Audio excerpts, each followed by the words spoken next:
तो हेलो दोस्तों, नमस्कार। आप सभी का हमारे यूट्यूब चैनल पर स्वागत है। यदि आप लोग क्लास 12 फीस के स्टूडेंट हैं और 2024 में बोर्ड परीक्षा देने वाले हैं, तो आज का वीडियो आप सभी लोग के लिए बहुत ही ज़्यादा महत्वपूर्ण होने वाली है, क्योंकि यदि आप लोग हमारे चैनल से रेगुलर जुड़े हुए हैं तो आपको पता होगा कि हमारे यूट्यूब चैनल पर क्लास 12 फीस की पूरी किताब से आपके जितने भी महत्वपूर्ण क्वेश्चन होते हैं जो कि आपके 2024 की बोर्ड परीक्षा में आ सकते हैं, उन सभी प्रकार के प्रश्नों को यहाँ पर करवाया जा रहा था। और साथ ही में जो हमारे 2 और 3 नंबर वाले जो क्वेश्चन होते हैं क्लास 12 की फीस की पूरी किताब में, जो आपके सबसे ज़्यादा महत्वपूर्ण 2 और 3 नंबर वाले क्वेश्चन होते हैं, उनकी जो सीरीज चल रही थी, उस सीरीज में अभी तक हम लोगों ने पार्ट नंबर 6 तक देख लिया था। आज का वीडियो का पार्ट नंबर 7 होने वाला है और पार्ट नंबर 7 आपकी बोर्ड परीक्षा के लिए बहुत ही ज़्यादा महत्वपूर्ण होने वाला है, क्योंकि आज इस वीडियो में जो क्वेश्चन हम लोग करने वाले हैं आपकी बोर्ड परीक्षा के लिए बहुत ही महत्वपूर्ण, इस प्रकार से आप लोग देख भी सकते हो। तो इसीलिए आप लोग वीडियो को शुरू से लेकर के अंतिम तक देखो, और साथ ही में इस वीडियो के अंतर्गत जितने भी क्वेश्चन करवाए गए हैं और साथ ही में इस सीरीज में जितने भी क्वेश्चन करवाए गए हैं, सभी को आप अपनी कॉपी में नोट करते हुए तैयार कर लो, यदि आप लोग क्लास 12 की फिजिक्स में बहुत ही अच्छा इसको करना चाहते हैं। तो चलिए अब हम लोग अपनी वीडियो को स्टार्ट करते हैं, और वीडियो को शुरू करने से पहले एक जरूरी बात मैं आपको और भी बताना चाहता हूँ कि यदि आप लोग चाहो तो हमारा टॉपर ग्रुप ज्वाइन कर सकते हैं। एक सब्जेक्ट का प्राइस मात्र 100 रुपये रखा गया है। इसके अंतर्गत आपको नोट्स भी दिया जाता है और साथ में इंपॉर्टेंट क्वेश्चन आंसर भी दिया जाता है इस प्रकार से। तो इसको भी चाहिए होगा, डिस्क्रिप्शन बॉक्स में जाएंगे, वहाँ पर आपको हमारा व्हाट्सएप नंबर मिल जाएगा, और व्हाट्सएप नंबर पे जब आप लोग व्हाट्सएप पर मैसेज करोगे तो आपको वहाँ पर आपको सारी जानकारी मिल जाएगी कि कैसे आप लोग टॉपर ग्रुप को ज्वाइन कर सकते हैं और इस प्रकार से note plus important question answer को प्राप्त कर सकते हैं। तो चलिए अब हम लोग अपनी वीडियो की स्टार्ट करते हैं, और क्लास 12 फिजिक्स की जो पूरी किताब से जो सबसे ज़्यादा महत्वपूर्ण 2 और 3 नंबर वाले क्वेश्चन की जो सीरीज चल रही थी, उसमें जो आपका पार्ट नंबर 7 होने वाला है, उसमें जो हम लोग महत्वपूर्ण प्रश्न करने वाले हैं, आइए हम लोग उनको देख लेते हैं। तो इस पेज को मैंने यहाँ पर हटा दिया है। तो इसमें जो हमारा आज का पहला महत्वपूर्ण प्रश्न होने वाला है, आपका होने वाला है, प्रकाश वैद्युत उत्सर्जन अथवा प्रकाश वैद्युत प्रभाव क्या है। वेरी इंपॉर्टेंट क्वेश्चन है आपकी बोर्ड परीक्षा में 2012 में, 13 में, 15 में, 16 में, 17 में, 23 में, यानी कि आपकी बोर्ड परीक्षा में टोटल 6 बार क्वेश्चन आपके आया हुआ है। बहुत ही महत्वपूर्ण क्वेश्चन है ये क्वेश्चन। आपका 1 नंबर में भी आता है, 2 नंबर में भी आता है और 3 नंबर में भी आ सकता है कि प्रकाश वैद्युत उत्सर्जन अथवा प्रकाश वैद्युत प्रभाव क्या होता है, इसके बारे में आपको जानना बहुत जरूरी हो जाता है, क्योंकि ये वेरी इंपॉर्टेंट क्वेश्चन होता है। तो चलिए इसका उत्तर हम लोग देख लेते हैं। तो इसका उत्तर आप लोग इस प्रकार से बता सकते हैं कि जब किसी धातु की सतह पर एक निश्चित आवृत्ति से अधिक आवृत्ति की प्रकाश किरणों को आपतित किया जाता है, यानी कहने का मतलब यह है कि जब हम लोग किसी धातु की सतह पर एक निश्चित आवृत्ति से अधिक आवृत्ति की प्रकाश की किरणों को हम लोग जब आपतित कराएंगे, तो धातु की जो सतह होगी, धातु की सतह से इलेक्ट्रॉनों का उत्सर्जन होने लगेगा, और इस घटना को हम लोग क्या बोलेंगे, प्रकाश वैद्युत उत्सर्जन अथवा प्रकाश वैद्युत प्रभाव बोलते हैं। बहुत ही सिंपल सी परिभाषा, आप लोग ध्यान से एक बार पढ़ो तो आपको दिमाग में एक क्वेश्चन और आंसर बैठ जाएगा कि जब किसी धातु की सतह पर हम लोग क्या करें, एक निश्चित आवृत्ति से अधिक आवृत्ति की प्रकाश किरणों को आपतित कराएंगे, तो धातु की सतह से जो इलेक्ट्रॉनों का उत्सर्जन होने लगेगा, और इस घटना को, यानी कि इलेक्ट्रॉनों के उत्सर्जन होने की घटना को हम लोग क्या बोलेंगे, प्रकाश वैद्युत उत्सर्जन अथवा प्रकाश वैद्युत प्रभाव बोलेंगे। तो इस प्रकार से आपका जो क्वेश्चन था, प्रकाश वैद्युत उत्सर्जन अथवा प्रकाश वैद्युत प्रभाव क्या है, ये आपको मैंने अच्छे तरीके से बता दिया है। इसे आप अपनी कॉपी में नोट कर लो और अच्छे तरीके से याद कर लो। बहुत ही अच्छा ये क्वेश्चन है और आपकी बोर्ड परीक्षा में आ सकता है, तो इसीलिए आपको अच्छे तरीके से समझ लो। फिर हम लोग अगले क्वेश्चन की ओर बढ़ते हैं। अब हमारा इसमें अगला क्वेश्चन हो जाता है कि प्रयुक्त संकेतों को समझाते हुए आइंस्टीन का प्रकाश वैद्युत समीकरण दीजिए। ये भी आपका वेरी इंपॉर्टेंट क्वेश्चन है। 2011 में, 13 में, 14 में, 16 में, 19 में 5 बार पूछा गया है। महत्वपूर्ण है ये क्वेश्चन आपकी बोर्ड परीक्षा में 1 नंबर में, 2 नंबर में और 3 नंबर में भी आ सकता है, क्योंकि यदि कभी कभी आपको इस प्रकार से क्वेश्चन आपसे पूछा जाएगा कि आइंस्टीन का प्रकाश वैद्युत समीकरण दीजिए, तो उसमें आपको ये चीज़ बतानी पड़ेगी, समीकरण देना पड़ेगा और साथ ही में उनके संकेतों को भी यहाँ पर बताना पड़ेगा। तो आप लोग बता सकते हैं कि आइंस्टीन का प्रकाश वैद्युत समीकरण आपका होता है हाफ mv² अधिकतम बराबर आपका हो जाएगा H mu minus H mu naught, इस प्रकार से आपका हो जाता है। और यहाँ पर यदि आप लोग एच को कॉमन ले लोगे तो हो जाएगा आपका एच म्यू माइनस में म्यू नॉट, इस प्रकार से ब्रैकेट बंद हो जाएगा। तो इस प्रकार से आप लोग इसको बता सकते हो। आइंस्टीन का प्रकाश वैद्युत समीकरण इस प्रकार से आपका होता है हाफ mv² अधिकतम बराबर आपका हो जाएगा एच म्यू माइनस में आपका एच म्यू नॉट, इस प्रकार से आपका हो जाएगा। और इसको आप लोग चाहो तो एच यहाँ पर कॉमन ले लोगे तो फिर ब्रैकेट के अंदर आपका म्यू माइनस म्यू नॉट, इस प्रकार से आपका हो जाएगा। तो ये भी आप लोग यहाँ पर समझ गए होंगे। अब यहाँ पर जो आपका V अधिकतम है वो आपका उत्सर्जित प्रकाश अथवा हम लोग बोल सकते हैं फोटो इलेक्ट्रॉनों का अधिकतम वेग है। यहाँ पर जो आपका म्यू दिया गया है, यहाँ पर जो आपका दिया गया है वो आपका हो जाता है अवशोषित फोटान की आवृत्ति, और जो आपका एच दिया गया है वो आपका प्लांक नियतांक है, और साथ ही में जो आपका म्यू नॉट यहाँ पर दिया गया है वो आपका धातु की देहली आवृत्ति है। तो इस प्रकार से ये वाला जो क्वेश्चन था ये भी आपका कंप्लीट हो गया। मोस्ट इंपॉर्टेंट क्वेश्चन है, तो इसे भी आप लोग अपनी कॉपी में नोट कर लीजिए और अच्छे तरीके से तैयार कर लीजिए।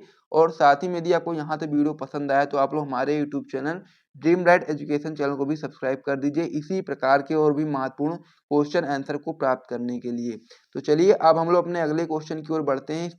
सबसे पहले आप लोग इस पेज पर जितने भी क्वेश्चन कराए गए उसे आप लोग अपनी कॉपी में नोट कर लो, फिर हम लोग अगले क्वेश्चन की ओर बढ़ेंगे, यानी कि अगले पेज पे बढ़ेंगे, वहां पर हम लोग और भी महत्वपूर्ण प्रश्नों को देखेंगे। तो मैं उम्मीद करता हूं कि ये दोनों क्वेश्चन आप लोगों ने अपनी कॉपी में नोट कर लिया होगा। तो चलिए अब हम लोग अपने अगले पेज पर बढ़ते हैं। तो इस पेज को मैं यहाँ पर हटा देता हूँ। तो अब हमारा इसमें अगला क्वेश्चन हो जाता है, ये भी आपका बहुत ही महत्वपूर्ण क्वेश्चन हो जाता है कि हाइगेन्स के तरंग संबंधी सिद्धांत की व्याख्या कीजिए। वेरी इंपॉर्टेंट क्वेश्चन ये भी आपका होता है, हाइगेन्स के तरंग संबंधी सिद्धांत की व्याख्या। इंपॉर्टेंट क्वेश्चन इसलिए क्योंकि आपकी बोर्ड परीक्षा में 2009 में, 16 में, 17 में, 22 में 4 बार पूछा गया है।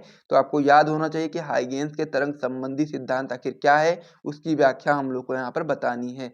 तो आप लोग सबसे पहले इस प्रकार से हेडिंग लगाओगे, हाइगेन्स के तरंग सिद्धांत अनुसार प्रकाश तरंगों के रूप में गमन करता है, यानी कि जो प्रकाश होता है वो आपका तरंगों के रूप में गमन करता है, यानी कि प्रकाश तरंगों के रूप में चलता है। और तरंगे जो आपकी होती हैं वो प्रकाश स्रोत से निकलकर सभी दिशाओं में प्रकाश के चाल से चलती है, यानी कि जो तरंगे होती हैं वो प्रकाश स्रोत से निकल करके सभी दिशाओं में प्रकाश के चाल से चलती हैं। क्योंकि तरंगों को चलने के लिए माध्यम की आवश्यकता होती है, जो तरंगे होती हैं उनको चलने के लिए क्या आवश्यकता होती है, तो आप लोग बता सकते हैं कि तरंगों को चलने के लिए माध्यम की आवश्यकता होती है। इसीलिए हाइगेन्स ने एक सर्वव्यापी माध्यम ईथर की कल्पना की, यानी कि जो हाइगेन्स थे उन्होंने क्या किया, एक सर्वव्यापी माध्यम जो आपका ईथर है उसकी कल्पना की। और इस काल्पनिक माध्यम में पाया गया है कि यह आपका बहुत भारहीन है, यानी कि इसमें भार नहीं है, इसमें भार नहीं है, तो इसीलिए आप लोग बोल सकते हैं कि आपका जो ईथर है भारहीन है तथा सभी पदार्थ में प्रवेश कर सकता है। जो आपका ईथर होता है ये आपका भारहीन होता है तथा सभी पदार्थ में प्रवेश कर सकता है। और इसमें प्रकाश तरंग के संचरण के सभी आवश्यक गुण होते हैं। इनमें क्या होता है, प्रकाश तरंग का जो संचरण होता है उसके लिए आवश्यक जितने भी गुण होते हैं सभी गुण आपके ईथर में विद्यमान होते हैं।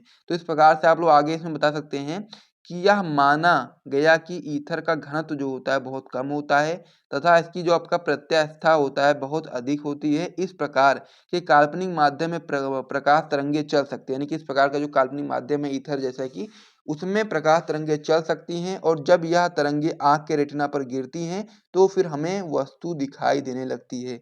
यही आपका पूरा था हाइगेन्स के तरंग संबंधी सिद्धांत की व्याख्या। इसे आप लोग अपनी कॉपी में नोट कर लीजिए, इंपॉर्टेंट क्वेश्चन है। तो इसे आप लोग कॉपी में जल्दी से नोट करो और साथ ही में इसको अपनी कॉपी में नोट करने के साथ साथ आपको आज ही तैयार कर लेना है। फिर हम लोग अगले क्वेश्चन की ओर बढ़ते हैं। अब इसमें जो हमारा अगला क्वेश्चन हो जाता है वो आपका हो जाता है कि व्यतिकरण तथा विवर्तन में क्या अंतर है, यानी कि हम लोग को व्यतिकरण तथा विवर्तन में अंतर स्पष्ट करना है। वेरी इंपॉर्टेंट क्वेश्चन है, 2014 में, 16 में, 17 में, 20 में, 22 में 5-6 बार पूछा गया है। और ये क्वेश्चन आपका अलग अलग भी आ सकता है कि व्यतिकरण क्या होता है बताइए, और अलग से आ सकता है कि विवर्तन क्या होता है बताइए।